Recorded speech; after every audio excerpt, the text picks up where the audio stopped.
Hey guys, this is Pete from Drone Squad. Race organizers in over 75 countries are using our app to host everything from tiny whoop parties to world-class races. Organizers love Drone Squad because it has powerful features that are really easy to use. Let's start by creating a test meetup. Tap the plus sign at the bottom right of the screen and then tap Start New Meetup. Give your meetup a test name and set it to take place a couple minutes in the future. The meetup location defaults to where you are right now.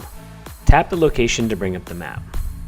You can type in a location or pick a specific place by tapping and holding to drop a pin. Keep in mind that if you want to use our tools on race day, that each of your pilots will need to have a good internet connection on their phone. Next, add a description if you want to give some special instructions to your pilots. Here's a list of the video frequencies that your pilots will be using at the event.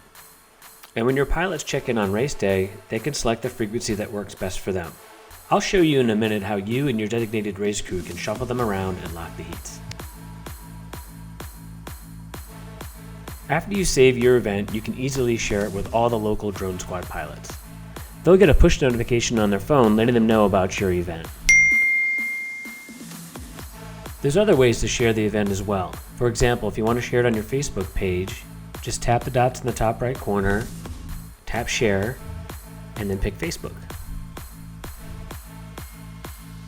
This is what it looks like. And when pilots click on the post, if they have the Drone Squad app already, they'll be taken right to the event or they'll be asked to install it.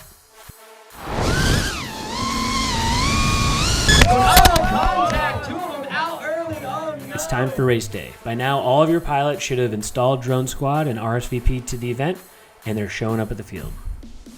If you're running a big race, you're going to need some help, and that's where our race crew feature comes into play. Crew members have special privileges that no one else in the meetup have. They can start and stop heats, lock the meetup roster, and enter in points and lap times. The meetup's live, and I'm going to enter it now so I can get my frequency. First, I'll tap on Heat 1. I'm the first one here, and I'm going to select Fat Shark 1. Now I've got a place in the lineup. Now let's take a look at things from two different people's perspectives. I'm on the left, Ron Burgundy's on the right. He just entered the meetup and he's going to pick a channel as well.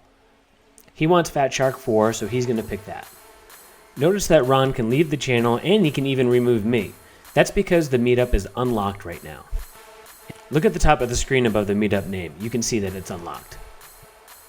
Unlocked meetups are great for getting set up before a race, but also can be used the whole time if you're just having a casual session or flying with a few buddies. While I was talking, ChampKine showed up to the meetup. He wants to be on Fat Shark 1 as well, so he chose that from the list. As soon as he picks Fat Shark 1, everyone's phone at the meetup will update instantly. Okay, let's say everyone's shown up to the race and got their frequencies. Now it's time to lock the roster. Ron Burgundy is part of the crew, so he has the privileges to do that. He just taps on the unlock button to bring up the menu.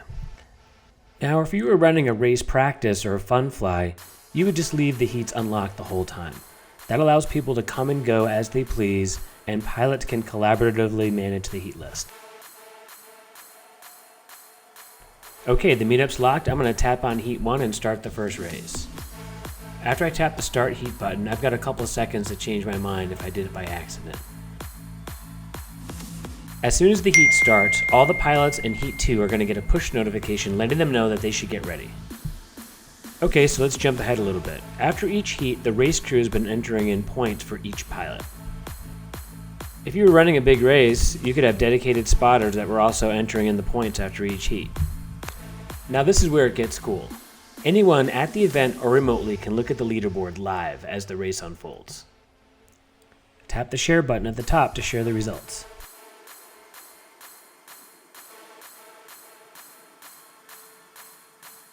So that should be everything you need to get started. We recommend that you go out to the field with a couple buddies and give this a try before you run a meetup. And remember, we're always here to help. Just use the in-app chat to get a hold of us.